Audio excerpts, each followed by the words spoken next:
I found out my 31 male, ex-wife, 27 female, cheated on me while she was pregnant. Last year, while she was 6 months pregnant, I 31 male discovered that my now ex-wife, 27 female, had been cheating on me. The affairs occurred both before and after the pregnancy. She had reasons and excuses for not getting a divorce. She wanted to be together and have couples counseling.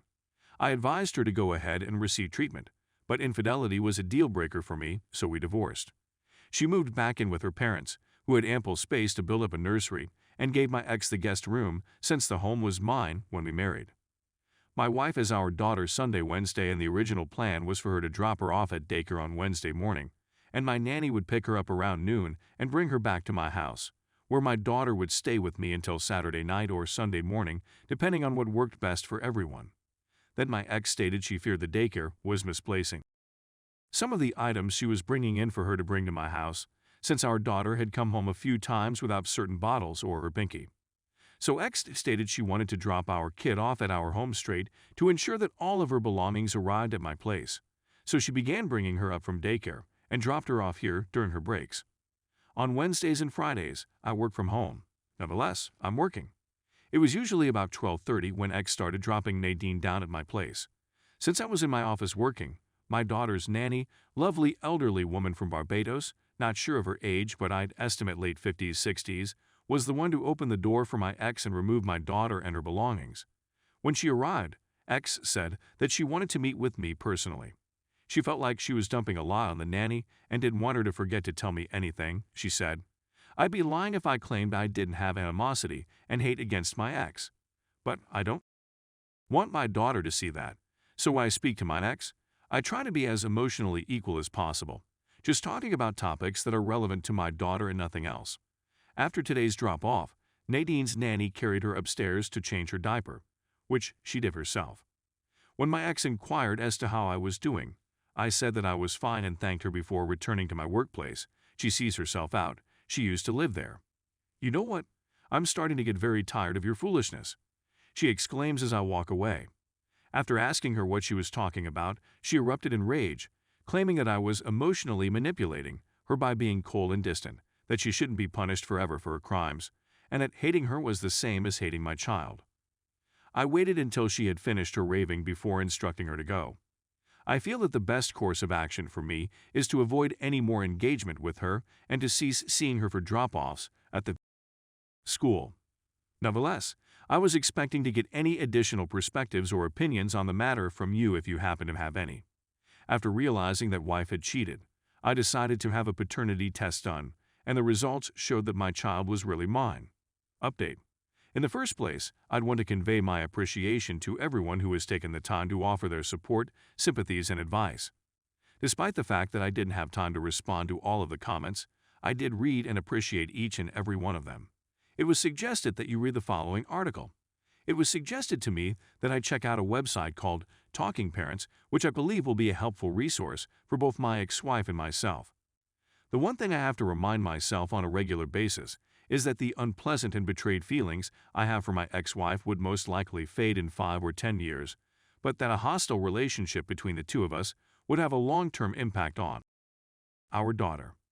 As a consequence, I sat down with my ex-wife and recorded a conversation about our current situation. I spoke with her in an open and honest manner. Even though I still had negative feelings against her as my ex-wife, I assured her that I would always treat her with civility and courtesy as the mother of my child, but that we needed to establish boundaries. It was my pleasure to notify her that we would be returning to our original plan of dropping her off at daycare in the mornings and having my nanny pick her up in the afternoons. By using the internet, we'll communicate which things should be transported home with her so that the nanny may double-check that she has everything she needs. My ex-wife isn't happy. I believe she came to my house in the hopes of reconciling, but I told her gently, but unequivocally, that it was never going to happen. However, I would like to see our relationship blossom as fantastic co-parents of a lovely young girl, and perhaps even as friends, one day in the future. Please accept my heartfelt thanks once again for taking the time to react to my message. This group has been a tremendous resource for me, and I wish you all a pleasant evening in return. Story 2. I, 28F, caught my boyfriend, 40 male, with a long-term girlfriend, 31 female. I've been seeing my current boyfriend for around 6 months, and we moved in together quite quickly. As a result of our busy schedules and work, we don't always have the opportunity to visit one another, but we make an attempt. We talk on the phone every day, despite the fact that he can't see me in person. He'll FaceTime me while he's out with his buddies, and then we'll all get together and have a drink. He'll sometimes offer me $10 to spend on lunch as a gesture of goodwill.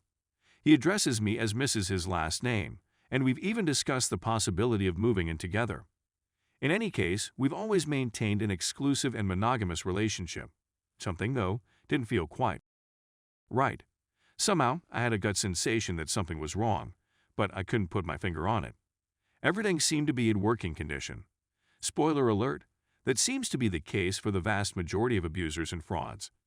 Perhaps it was when we were talking on FaceTime a few months ago and were scrolling through his Facebook page together, making fun of some of his old pictures.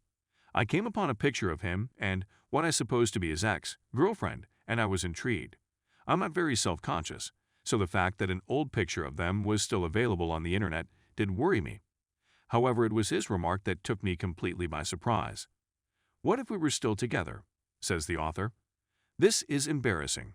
I need to delete my account," he stated, and he did so immediately thereafter. Alternatively, it may have been when he was on vacation for a family emergency, which happened to coincide with his birthday, and his iMessage stopped working properly.